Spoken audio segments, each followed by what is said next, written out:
فضيحة كبيرة للعيبة نادي الزمالك في مباراة الداخلية بالأمس. يلا نشوف عملوا ايه ونرجع نعلق على الفيديو مرة تانية.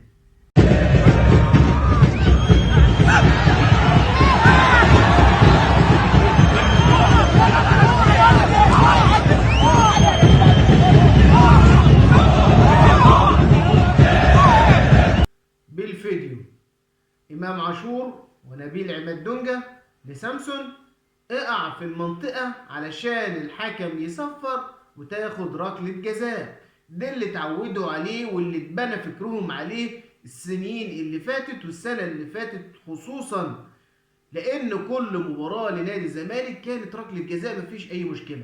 اي لمسة حتى لو خفيفة للاعب نادي الزمالك بتتحسب ركلة جزاء مفيش مشكلة، لدرجة ان احمد سيد زيزو بقى هداف من هدافين الدوري العام بركلات الجزاء. كل ما تفتح التلفزيون تلاقي ركلة جزاء لنادي الزمالك، حاجة بقت طبيعية جدا جدا لنادي الزمالك. لما التحكيم بدأ ينعدل حاله شوية مع كلاتنبرج حسوا بالضعف، حسوا ان هم مش قادرين يكسبوا. تعادل تاني على التوالي قدام الداخلية بعد هزيمة من أسوان.